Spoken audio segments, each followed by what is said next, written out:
네, 그래서 좀 이어서 이야기를 하자면 전에는 우리가 좀 너무 오래됐긴 했는데 CNN에 대해서 좀 공부를 하고 있었어요. 그래서 CNN이라고 하는 거에 대해서는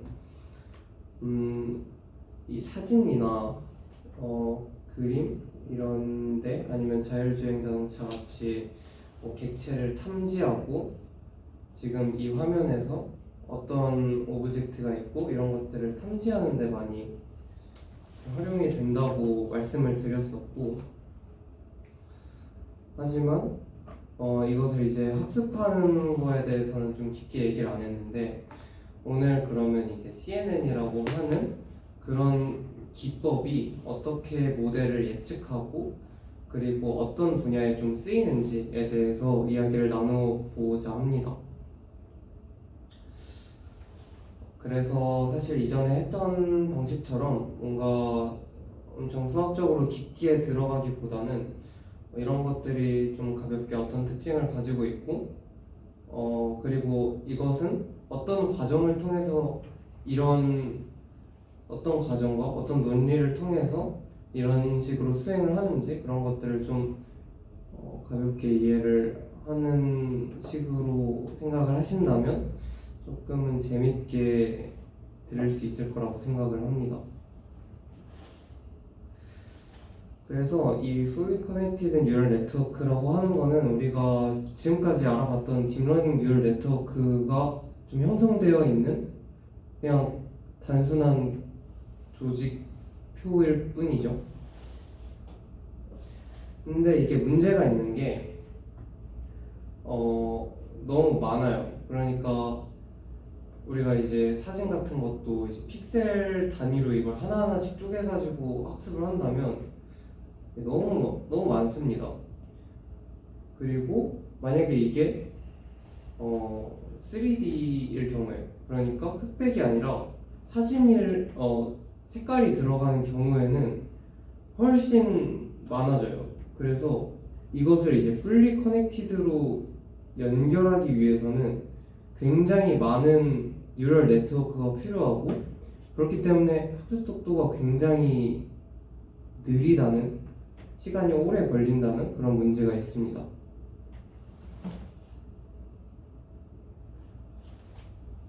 그래서 우리가 사실 그림, 사진 하나 한 장으로만 해도 픽셀 수가 정말 어마어마하게 많은데 동영상 같이 사진이 계속 연속되어 있는 경우는 정말 무시무시하잖아요. 그래서 그런 것들을 어떻게 처리할 수 있을까에 대해 고민하다가 나온 게 CNN이라는 기법입니다. 그래서 이 그림은 원래는 이제 그냥 뉴럴 네트워크, 딥러닝 이런 방법들을 쓴다고 하면 이 그림의 픽셀, 사진의 픽셀 하나당 이 뉴럴 네트워크 하나로 이렇게 좀 대응을 1대1 대응을 이제 시켜주면 이게 완전히 이제 풀리 이제 네트워크가 만들어지는 거죠. 근데 그게 아니라 우리가 어떠한 지금 이 빨간색의 이 박스에 있는 그런 정보들을 하나의 이제 뉴런으로 그냥 퉁치자라는 겁니다. 그래서 이 밑에 적혀 있는 것처럼 핵심 아이디어가 일단 이미지의 이 작은 부분만 봐서 일단 하나의 좀 뉴럴로 생각을 해보면 되지 않을까? 라는 의미를 담고 있어요. 그래서 사실 이게 합성곱이라고 하는 이 컨볼루셔널, 그러니까 CNN이라고 하는 게 컨볼루셔널 뉴럴 네트워크의 줄임말인데 이 과정을 보여줍니다. 그래서 이거를 설명을 드리면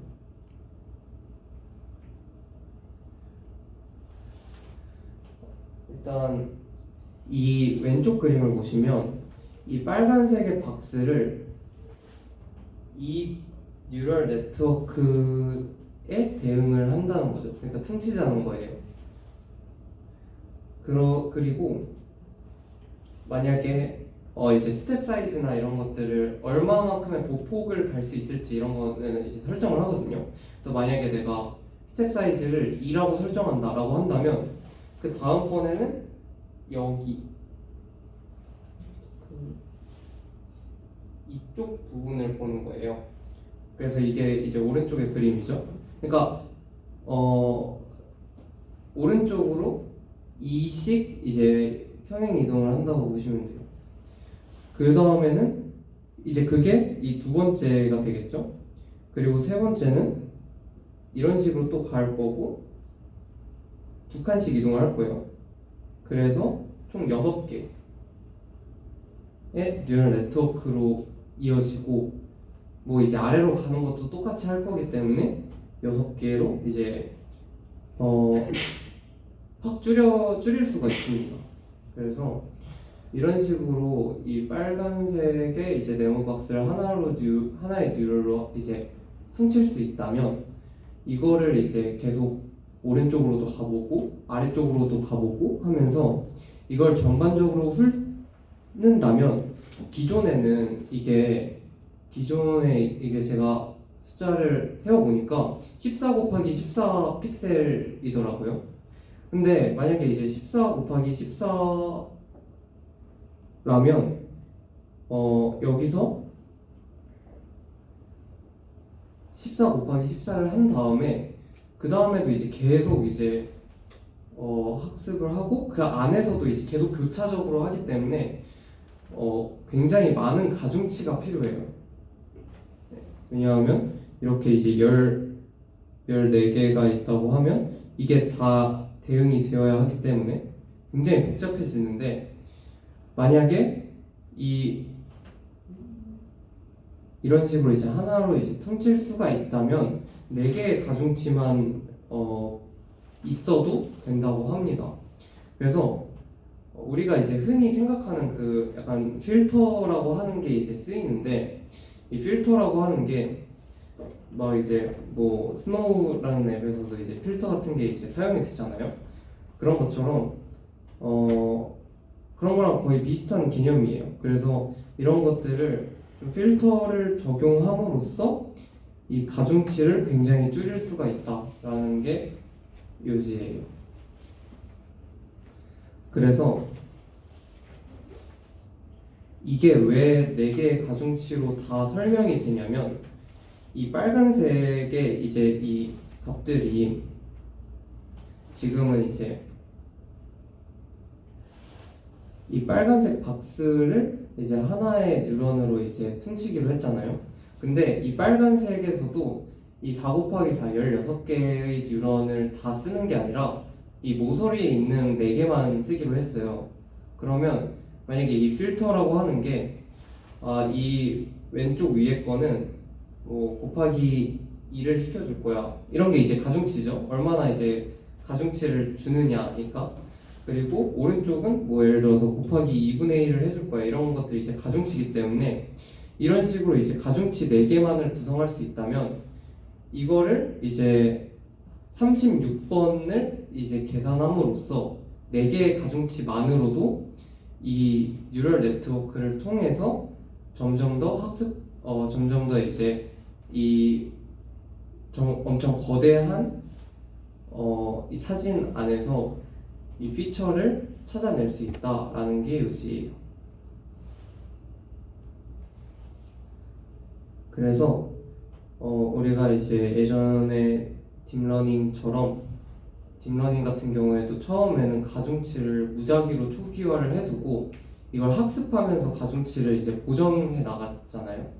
그런 것처럼 이 가중치, 이 4개의 가중치, 뭐 예를 들어서 아니면 4 곱하기 4 안에를 모두 다 쓴다고 한다면 16개의 가중치가 되겠죠. 그래서 이 가중치들을 또 이제 학습을 해 나가면서 최적의 값을 찾아 나간다고 합니다. 그랬을 때 기존에는 굉장히 많은 정보를 가지고 있었는데 그것을 이제 그 많은 공간 정보를 축소했지만 성공적으로 보존해 나갈 수 있다고 합니다. 사실 지금은 조금 어려워도 계속 이제 쭉 설명을 들으시면서 이해하실 수 있을 겁니다. 그래서 이제 요약을 한 번 더 하자면, 만약에 이제 이 빨간색 네모 박스에서 이 16개의 이 16개의 정보를 모두 다 활용한다면 이 16개의 서로 다른 가중치가 이제 나오겠죠. 그리고 이 필터를 이제 이 두 번째 줄 이거 보시면 이 필터를 이 4 곱하기 4 패치에 맞게 계속 이제 다 오른쪽으로 가기도 하고 아래로 가기도 하면서 다 훑는다는 겁니다.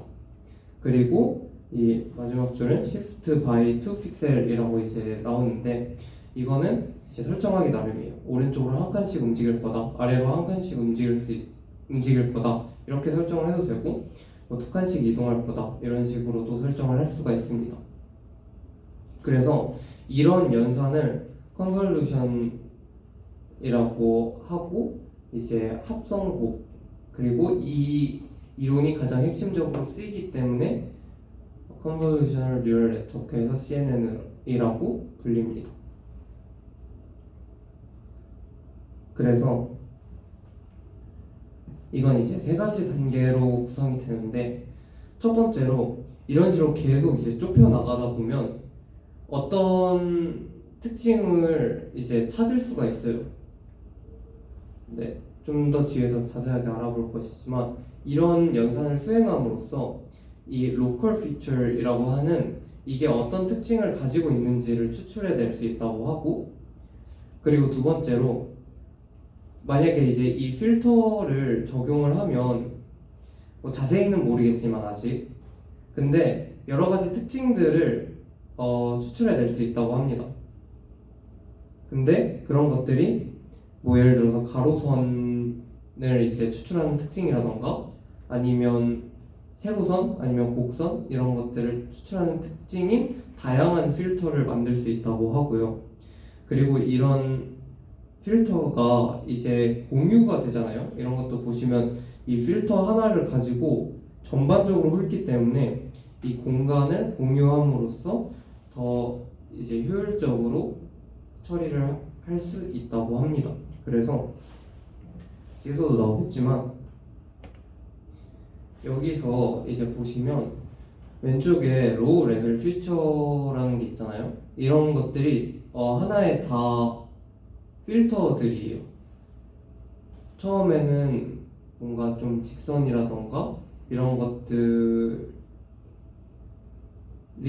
이 피처 같은 것들을 이제 파악하고, 그거 바탕으로 이 피처들을 조합하니까 이건 눈이다, 이건 코다, 이건 입이다, 이런 식으로 이제 또 특징을 추출할 수 있고, 이걸 바탕으로 이 사람이 누구인지에 대한 특징을 추출해낼 수 있다고 합니다.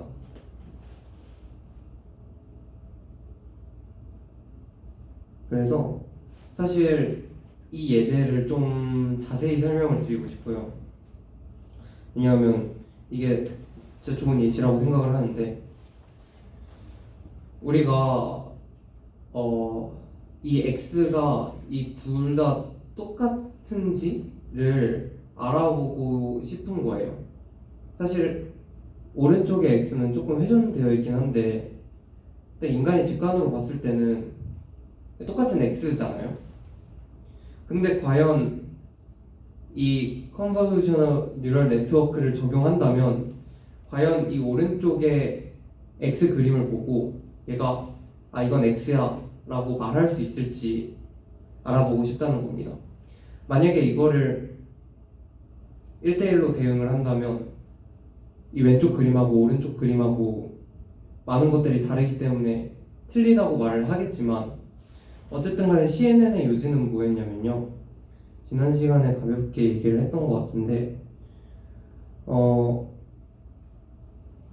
이 특징을 추출하는 것, 이 feature extraction, 그러니까 특징을 추출하는 거에는 굉장히 쉽지가 않아요. 왜냐하면 우리의 어쨌든 간에 요지는 이 어떤 사진을 보고 이 객체가 무엇인지 판별하는 게 요지잖아요. 근데 어떤 사진에서는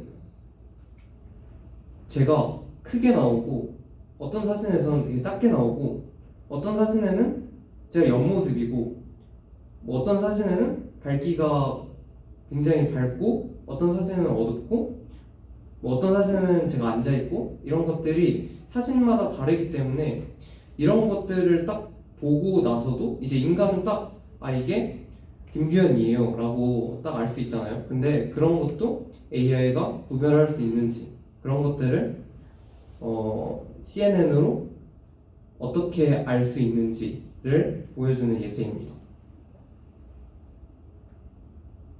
그래서 앞서 설명드렸던 것처럼 이 조정, 축소, 회전, 변형 이런 여부에 관계없이 얘가 오른쪽 X를 보고 오른쪽 그림을 보고 X라고 판별할 수 있을지를 알아보고 싶은 거고요. 그랬을 때 우리가 어쨌든 간에 지금까지 특징 추출에 관심이 많았잖아요. 그러면 이 X라는 이 그림을 보면 특징이 3개가 있다는 거예요. 첫 번째 특징은 하나의 직선이 있는데 오른쪽 아래로 향하는 직선이 있어요.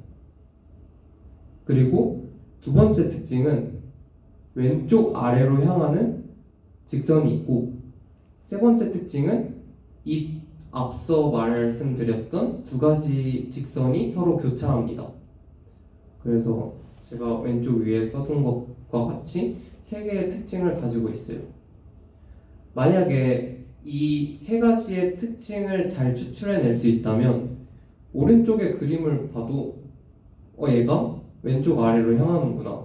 그리고 한 직선이 왼쪽 아래로 향하고 한 직선이 오른쪽 아래로 향하고 그리고 이 2가지 직선이 교차하는구나. 그러면 얘는 X가 맞아요 라고 말을 할 수가 있는 겁니다. 그래서 특징을 추출하는 게 굉장히 중요합니다. 그랬을 때 우리가 필터라는 것을 통해서 이 특징을 추출해낼 수 있다는 게 요지예요. 그렇게 봤을 때 뭐 예를 들어서 위에 이제 그림에서 보이시는 것처럼 3가지의 필터가 있다고 했을 때 이 가장 왼쪽의 필터는 오른쪽 아래로 향하는 직선을 구분해낼 수 있다는 겁니다. 왜냐하면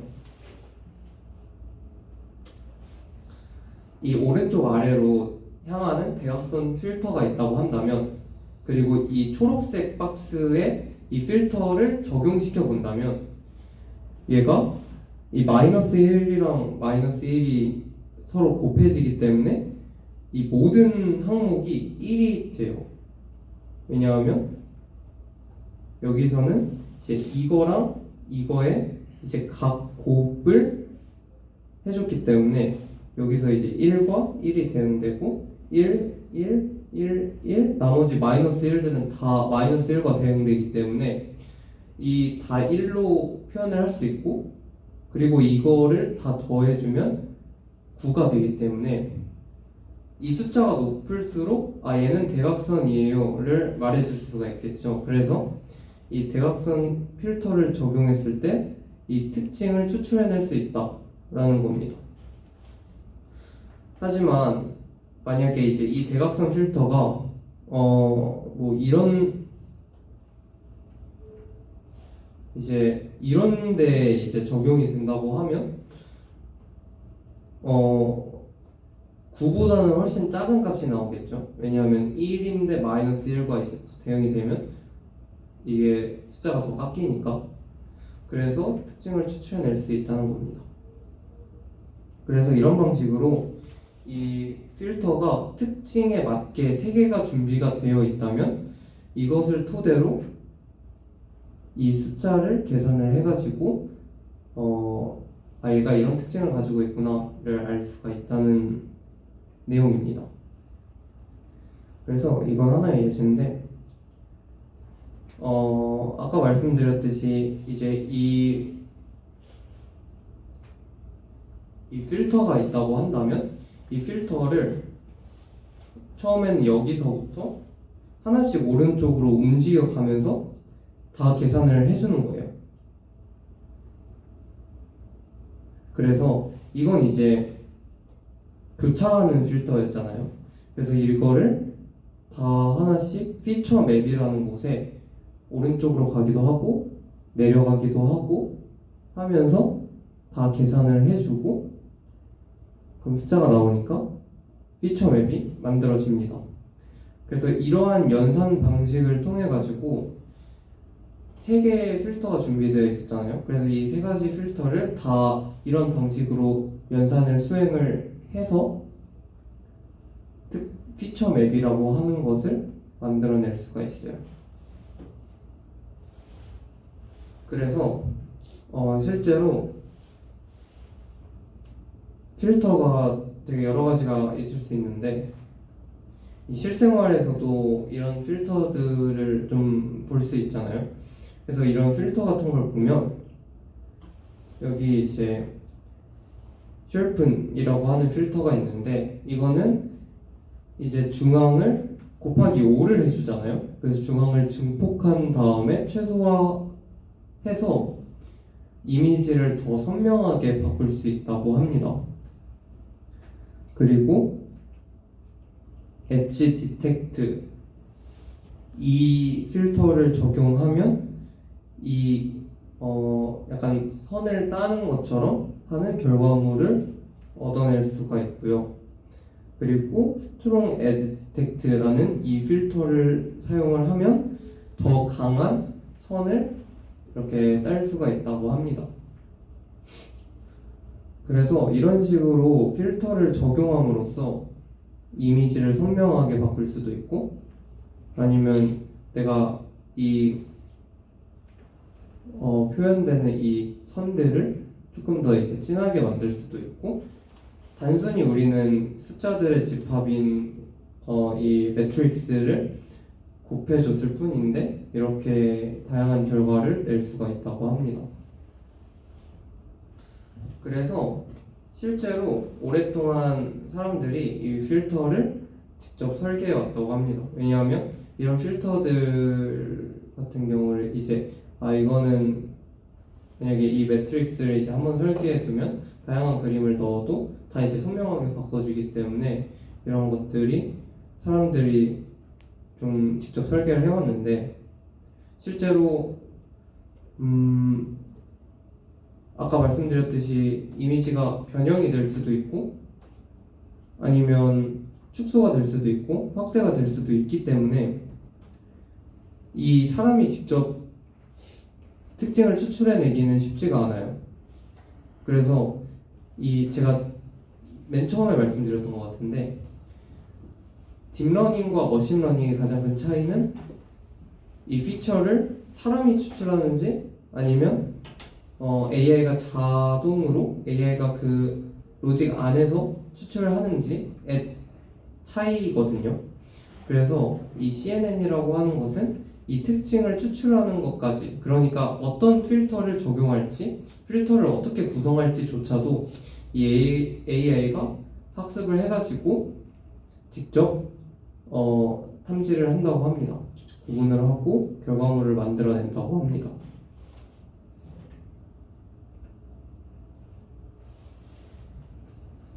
그래서 이거 아까 보여드렸던 화면인데 다시 요약을 하자면 이런 식으로 이제 빨간색 이 박스를 이제 하나의 뉴럴로 가져오면서 로컬 피처이라고 하는 것들을 뽑아낼 수가 있고 얘는 이건 대각선이구나 뭐 대각선 필터를 사용하면 얘가 대각선이구나 이런 것들을 이제 로컬 피처를 추출해낼 수 있고 그리고 이런 다양한 필터를 사용함으로써 다양한 피처를 뽑아낼 수 있고 그리고 이런 식으로 굉장히 많은 픽셀을 줄일 수가 있고 가중치 값을 공유하기 때문에 효율적이라는 장점을 가지고 있습니다.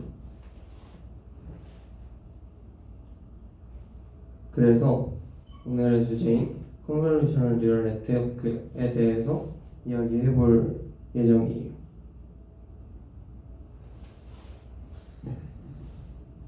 그래서 이 CNN이라고 하는 게 어떻게 구성이 되어 있는지 살펴보면 첫 번째로 컨볼루션을 합니다. 그러니까 우리가 앞에 살펴봤던 것처럼 이 필터를 기본 사진에 적용을 해가지고 특징을 피처 맵을 만드는 그런 과정을 거치고요. 그리고 두 번째로 비선형성을 줍니다. 왜냐하면 다 이 매트릭스 계산들은 다 선형 계산이기 때문에 전에 제가 말씀드렸던 것처럼 표현력을 좀 증진시키기 위해서, 왜냐하면 이 비선형성이라고 하는 함수들을 도입을 하면 얘가 직선뿐만 아니라 곡선으로도 표현할 수 있기 때문에 비선형성을 도입하는 과정을 거치고요. 그리고 세 번째로 풀링이라는 작업을 거치는데 이거는 단순히 차원 축소입니다. 그래서 이렇게 피처 맵을 그려도 너무 크기 때문에 그거를 풀링이라는 과정을 통해서 차원을 축소해 줌으로써 이렇게 각 레이어를 구성해낼 수가 있어요. 그리고 그 레이어들을 기존의 방식처럼 학습하고 이 가중치를 최적화시켜 줌으로써 얘가 어떤 사진을 보고 얘는 뭐 김규현이에요, 뭐 얘는 고양이에요, 이런 것들을 판별해낼 수 있다는 겁니다.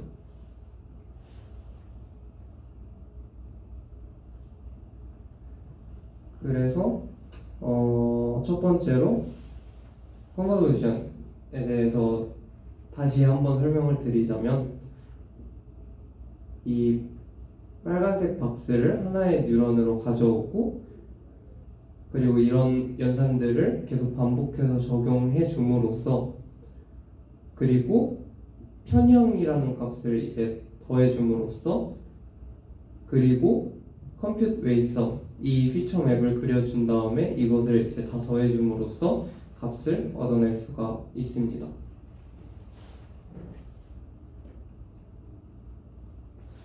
사실 이걸 수식으로 나타내면 이 아래의 수식처럼 표현을 할 수가 있거든요. 근데 되게 간단해요. 왜냐하면 그냥 4 곱하기 4 16번 이제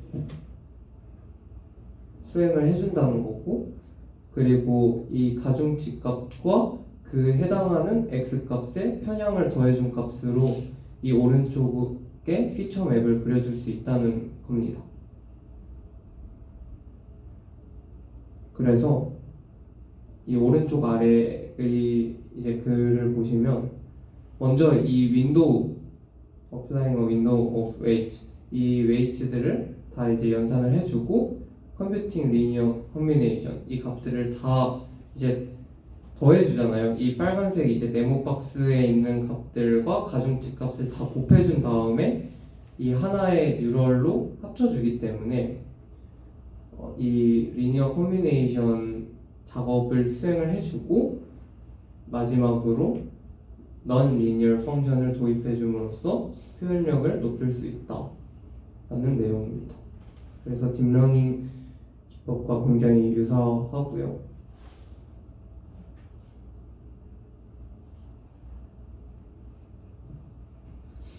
그래서 이거는 이제 3D예요.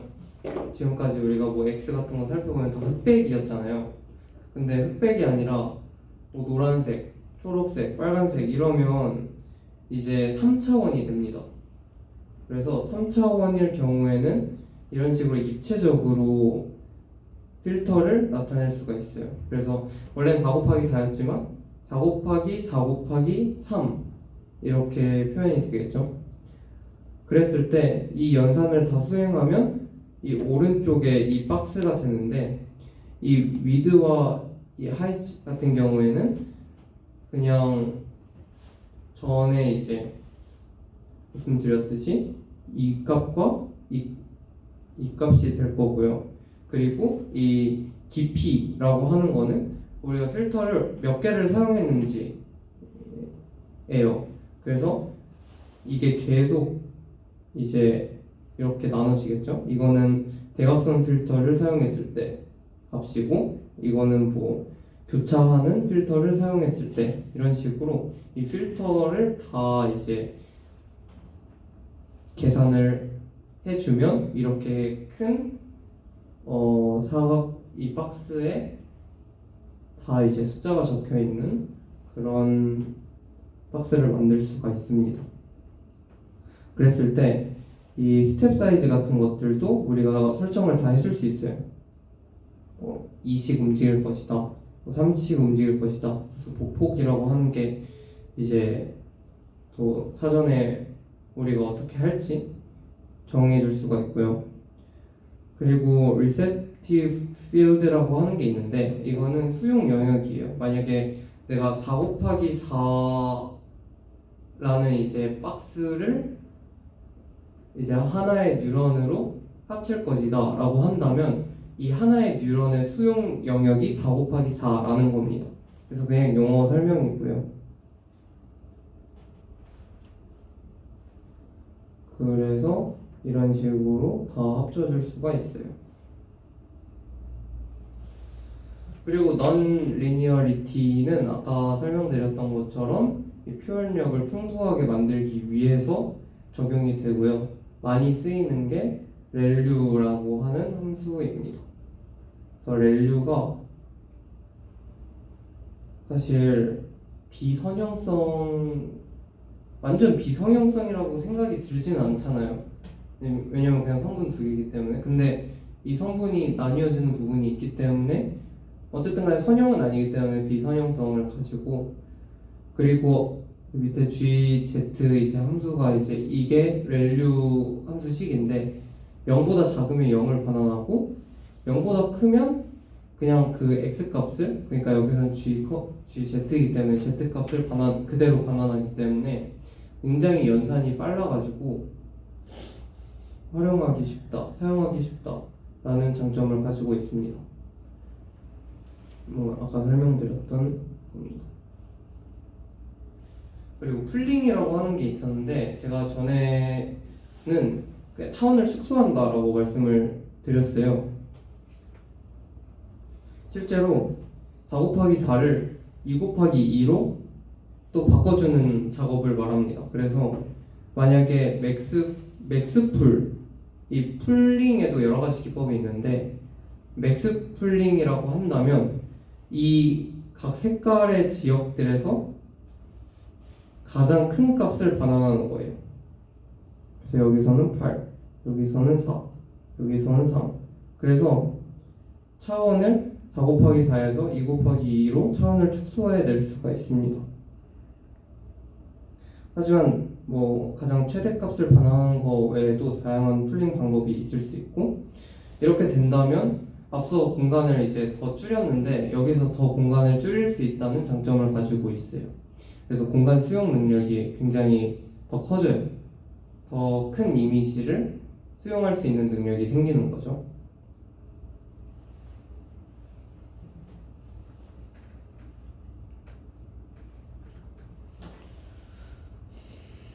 그래서 이게 제가 앞서 보여드렸던 그림인데, 이런 식으로 이 필터 같은 것도 다 이제 학습하는 걸 토대로 이 특징을 추출해낼 수가 있습니다. 이게 하나의 다 필터들이거든요. 그래서 이 필터들을 로우 레벨 피처라는 이걸 이제 구성을 해낼 수가 있고, 이걸 바탕으로 미드 레벨 피처, 이건 눈이고 코고 입이다 하는 거를 또 특징을 추출해낼 수 있고, 또 이걸 바탕으로 사람을 구분해낼 수 있는 중요한 피처가 될 수 있습니다. 아까 말씀드렸던 그 X의 사례 같은 경우에는 이 피처라고 하는 게 굉장히 직관적이고 단순했잖아요. 그래서 그런 것처럼 이 X라고 하는 것을 내가 탐지하고 이것을 분류하고 하기 위해서는 특징을 추출해낼 수 있어야 하는데, 그 특징을 추출해내기 위해서 로우 레벨 피처부터 해서 하이 레벨 피처까지 이제 피처를 구해내서 그걸 바탕으로 인간을 분류하고 객체를 탐지해낼 수 있다. 요점은 이제 우리가 이런 필터를 직접 정의하고 직접 설계한 게 아니라 이 AI가 처음에 가중치가 다 무작위로 초기화가 되잖아요. 그래서 여기에서도 가중치가 무작위로 초기화 되니까 각각의 다른 피처를 만들어낼 수가 있어요.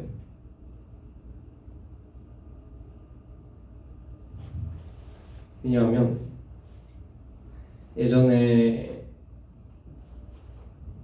제가 설명드렸던 것처럼 뭐라고 할까요? 여기서는 이제 뭐 고양이의 정보들이 다 모여 있고 뭐 여기서는 오리의 정보가 다 모여 있다면 이거를 구분하기 위해서는 성분 하나가 필요했잖아요. 근데 그게 아니라 만약에 여기에 뭐 나비라는 속성이 다 모여 있으면 얘가 이제는 뭐 두 가지의 이 직선이 필요했죠. 근데 이 두 가지의 서로 다른 직선을 그려낼 수 있는 이유는 처음에 무작위로 가중치 값이 초기화되기 때문에 어떤 값으로 이제 시작된 가중치가 여기에서 이제 초기화가 됐다고 하면, 왜냐면 y는 wx 플러스 b였잖아요. 그래서 이 가중치가 이렇게 초기화 됐다고 하면 얘는 물론 이렇게 될 수도 있지만 이렇게 되겠죠. 근데 이렇게 될 건데 만약에 이렇게 가중치가 초기화가 된다면 얘는 이 직선으로 수렴을 하겠죠. 그래서 무작위로 가중치를 초기화해주면 서로 다른 어떤 직선을 만들어낼 수가 있고 그래서 분류를 할 수 있는 겁니다. 그런 것처럼 지금도 처음에 이 가중치 값들을 무작위로 초기화해주면 어떤 가중치는 이 대각선을 표현하는 필터가 되고 어떤 가중치들은 이 뭐 교차선을 좀 표현하는 필터가 되고 어떤 선은 뭐 가로선을 설명해주는 필터가 되고 어떤 선은 세로선, 어떤 선은 대각선 이런 식으로 다양한 필터들이 만들어지고 그런 필터 같은 것들이 또 이제 계산이 되잖아요. 또 학습을 시키면 얘가 이 로우 레벨 피처들이 합쳐져서 눈이 되고 코가 되고 입이 되고 이런 식으로 필터들이 만들어진다고 보시면 돼요.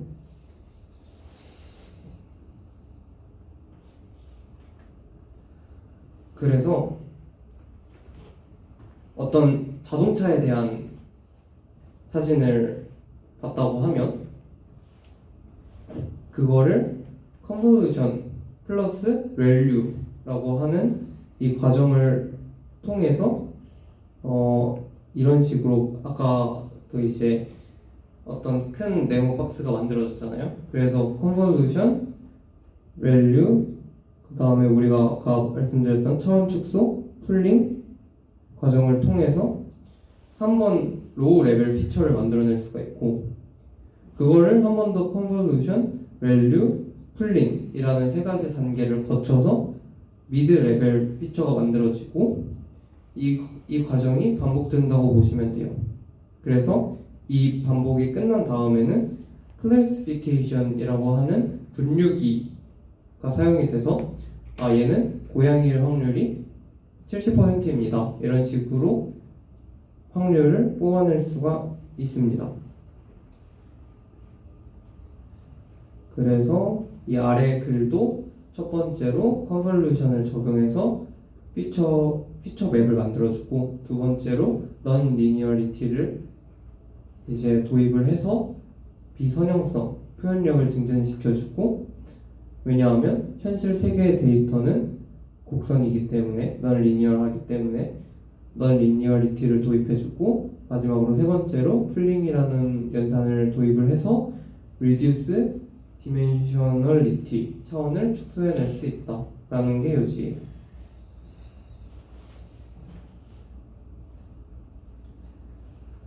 그리고 클래시피케이션이라고 하는 분류기를 통해서 얘가 이제 무엇일지를 구분해냅니다.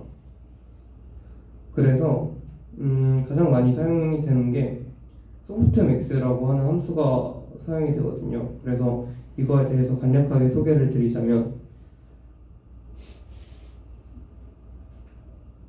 지금까지 했던 연산들을 보면 얘가 음수값이 나올 수도 있고요. 뭐 음수는 잘 안 나오겠죠, 왜냐하면 렐을 쓰니까. 근데 양수가 1을 훨씬 넘는 값이 나올 수도 있어요.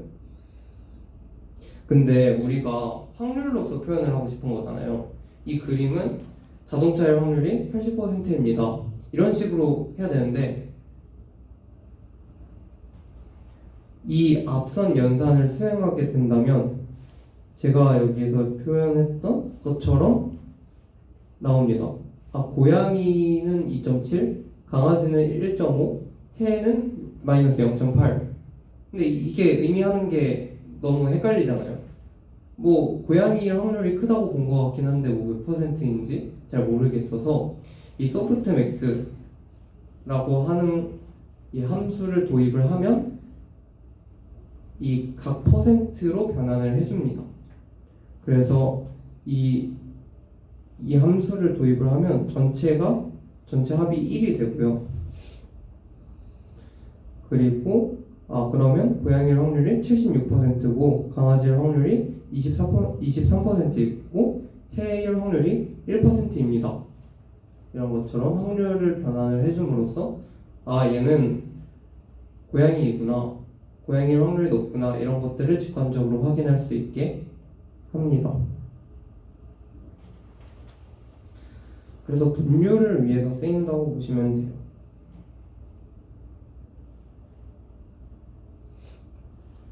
그래서 다양한 어플리케이션에 대해서 알아보겠습니다.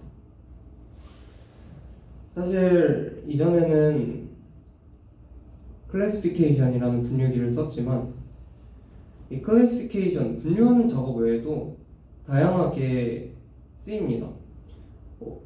이제 앞으로 알아보겠지만 오브젝트 디텍션이라고 하는 것처럼 객체 탐지에도 활용이 되고요. 그 다음에 세그멘테이션이라고 하는 분할하는 작업에도 활용이 되고, 그 다음에 확률을 이제 컨트롤하는 작업에도 활용이 된다고 합니다.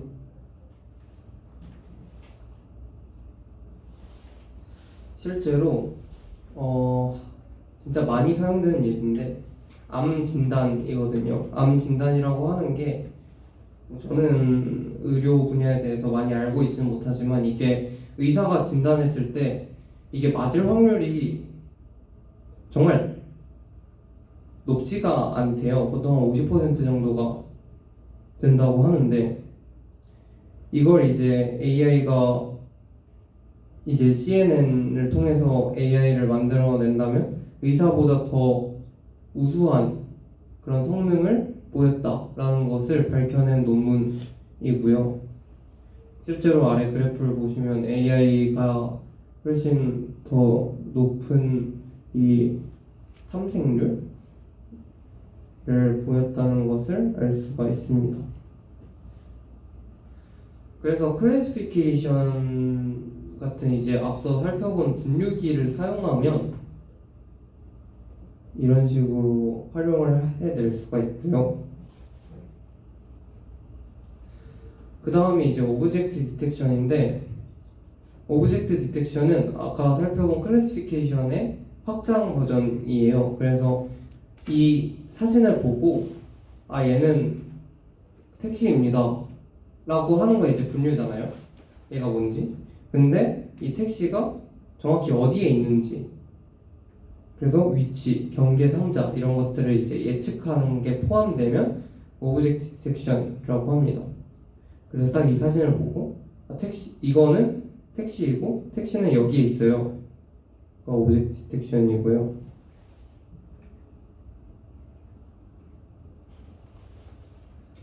근데 문제가 있죠. 왜냐하면 이 사진만 봐도 오브젝트가 굉장히 많아요. 오브젝트가 없을 수도 있고요. 근데 이 사진 보면 택시도 있고 사람도 있고 오른쪽에 트럭도 있고 뭐 신호등도 있고 그리고 길 건너는 사람도 있고 뭐 자전거를 모는 사람도 있고 굉장히 다양하잖아요. 그래서 굉장히 모델이 유연해야 한다라는 특징이 있습니다. 그래서 굉장히 복잡하겠죠. 왜냐하면 어디에나 있을 수도 있고 그리고 크기, 순서 이런 것들이 다 불확실하기 때문에 그리고 상자가 엄청 많을 수도 있고 없을 수도 있어요. 그리고 이 사진 같은 경우를 보시면 이 중간에 있는 사진처럼 이 모델을 하나하나씩 다 탐지를 하면 진짜 시간이 오래 걸린다. 너무 인풋의 개수가 많다라고 하는 문제가 있습니다.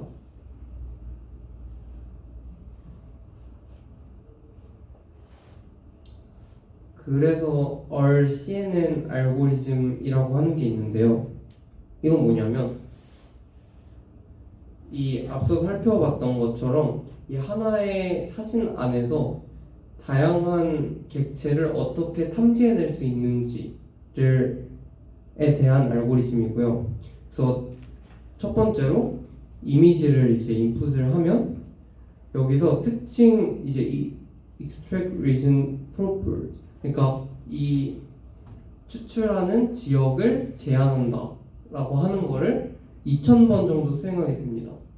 그래서 CNN을 2000번 돌리는 거죠. 그러면 다양한 이제 피처 맵들이 나오니까 여기를 탐지해 보면 될 것 같아요. 여기를 탐지해 보면 될 것 같아요. 라고 하는 게 많이 나온다고 해요.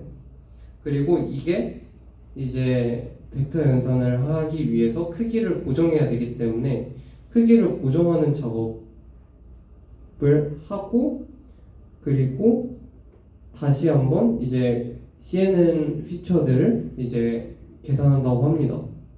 그리고 마지막으로 분류기를 사용함으로써 여기에는 이건 사람이네요. 얘는 말이네요. 이런 것들을 이제 객체를 탐지해낼 수가 있다고 하는데 앞서 설명드렸던 것처럼 너무 많은 지역이 있기 때문에 굉장히 느리다는 단점이 있어요. 그래서 나온 게 Faster RCNN이라고 하는 건데 이거는 그냥 약간 느낌만 이해하시면 될 것 같아요. 이건 뭐냐면 이걸 하나하나씩 탐지를 하는 건 굉장히 비효율적이고 굉장히 느리기 때문에 딱 한 번 CNN 계산을 하고 싶다는 거예요. 앞서서는 2000번 정도 CNN 계산을 해서 어떤 지역에 어떤 지역을 한번 알아보면 좋을 것 같아요 라고 하는 지역을 이제 제안해 줬는데 여기서는 딱 한 번만 CNN을 계산해 줘서 이 피처 맵을 나타내 줍니다.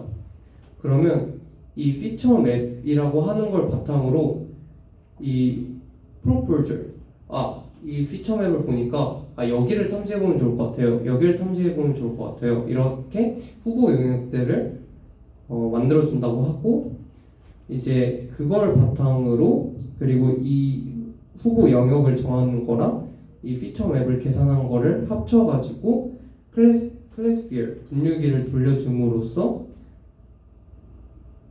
이 객체를 탐지해낼 수가 있다고 합니다. 그래서 이름이 Faster RCNN이라고 하는 알고리즘이고요. 굉장히 빠르다고 합니다.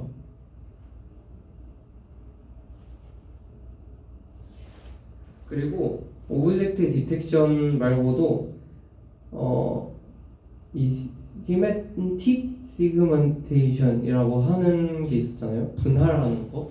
그래서 이것도 이제 이게 뭐냐면 이 왼쪽 사진을 보시면 이제 소 두 마리가 있잖아요. 그리고 뭐 풀도 있고 나무도 있고 하늘도 있는데 이거를 이 가장 오른쪽 프레딕션 그림처럼 이 각 영역으로 분할해 주는 거예요. 얘는 풀들이니까 이 풀들을 이제 연두색으로 색칠해 주고 이 소는 같은 소니까 갈색으로 색칠해 주고 이런 식으로 이 한 사진 내에서 각각의 특징들을 분할해 주는 작업에서도 CNN이 활용이 된다고 합니다. 그래서 그 중간에 굉장히 복잡하게 보이는 이 계산이 수행이 되는데, 이건 뭐냐면 먼저 아까 말했듯이 이제 다운 샘플링, 그러니까 CNN을 적용해주고 풀링을 해주고, 이 풀링이 다운 샘플링이거든요. 그래서 이런 작업을 통해 가지고 이 가장 중앙이 된다면 피처 벡터를 추출해낼 수 있겠죠. 가장 핵심적인 피처들이 모여 있을 거예요. 그리고 그런 것들을 다시 업샘플링이라는 과정을 통해 가지고 하나의 이제 같은 그 영역으로 나타내 준다는 겁니다. 그래서 처음에 이제 CNN을 적용을 해주면 얘가 이 사진으로 보기 때문에 얘가 어디에 있는지는 알지만 여기에 뭐가 두 마리가 있다라는 건 알지만 얘가 무엇인지는 모르거든요. 근데 점점 더 이제 안쪽으로 들어갈수록 더 핵심적인 가치 특징을 추출해내기 때문에 얘가 소이구나 라는 건 알 수 있지만 굉장히 축소를 시켰기 때문에 이 소가 어디 있는지는 몰라요. 그래서 이 업샘플링이라는 과정은 얘가 소이구나, 얘가 같은 특성을 공유하는구나 라는 것과 얘가 어디에 있는지 그 앞서 했었던 작업들을 이제 합쳐줌으로써 이 분할이라고 하는 작업을 할 수가 있다는 겁니다. 그래서 앞서 설명드렸듯이 오브젝트 디텍션이라고 하는 거는 이 네모 박스 안에 소예요. 이 네모 박스 안에 소가 있어요. 이런 것들을 이제 알려준다면 이 의미론적 분할이라고 하는 거는 같은 특징을 가지고 있는 것들끼리 이제 구분해 놓는 그런 작업을 의미하고요. 앞서 설명드렸듯이 이 분류기 같은 게 적용이 됐잖아요.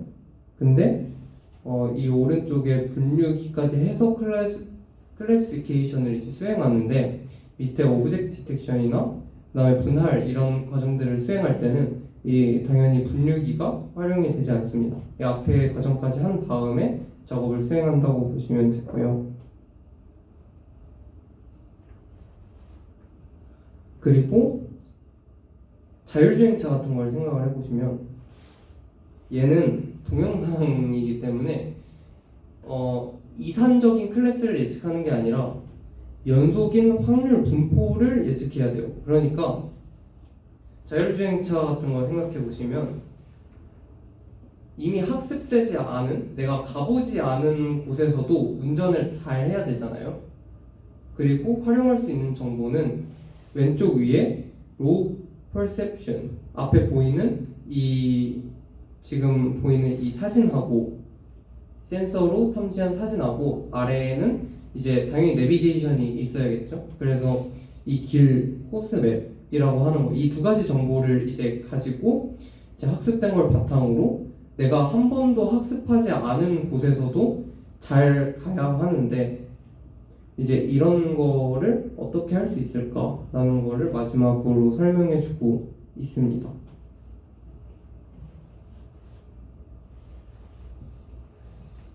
굉장히 복잡한데 이것도 이제 그냥 가볍게만 설명을 드려보자면 그냥 앞에 이제 컨볼루셔널이라고 하는 작업을 들어갔어요.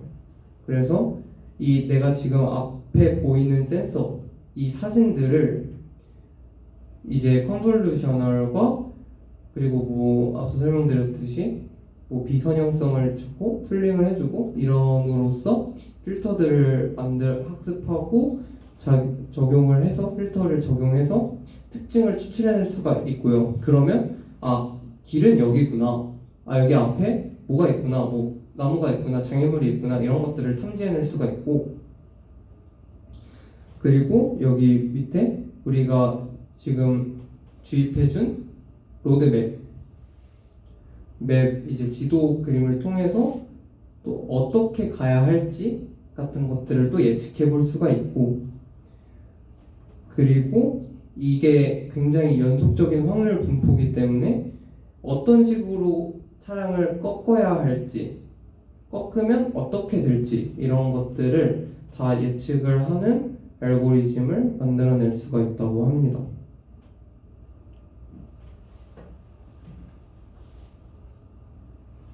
그래서 이거는 그냥 동영상이었는데 그냥 흔히 볼 수 있는 자율주행차 동영상이고요. 당연히 이제 딥러닝이 사용이 될 거예요. 왜냐하면 학습을 이제 많이 시킬 수 있고, 그다음에 학습된 걸 바탕으로 도로를 처음 도로가 이게 완전 처음 도로고 운전해 본 적 없어도 운전할 수 있어야 하기 때문에, 그리고 사실 도로가 다 비슷한 사진일 수 있겠지만 다 서로 다른 사진이잖아요.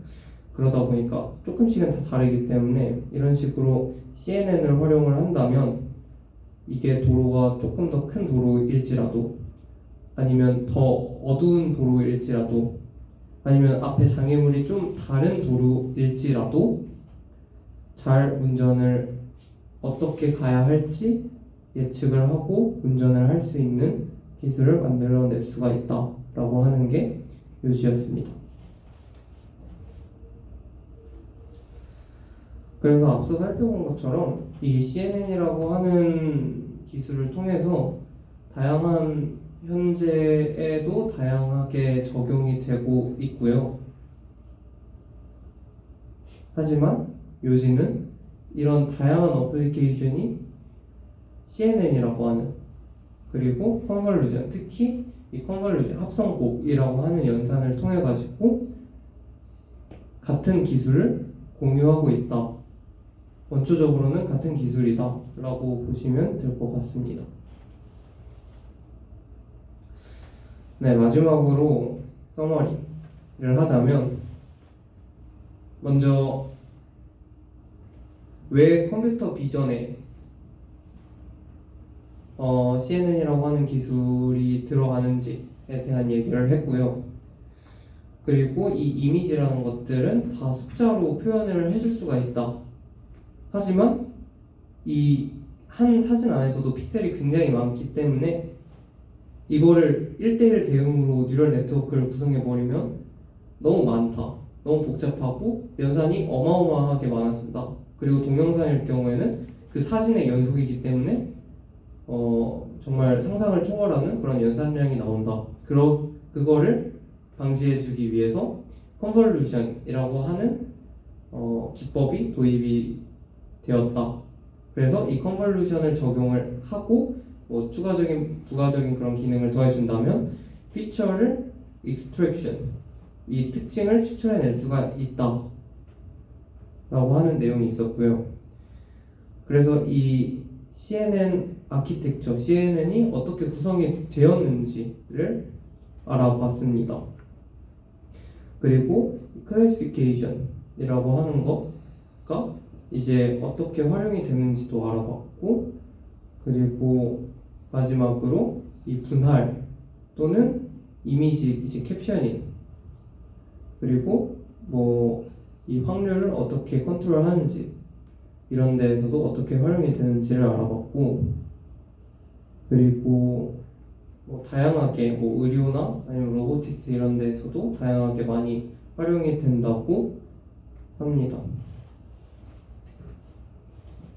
네, 그래서 오늘은 CNN에 대해서 알아봤습니다. 이상입니다. 감사합니다.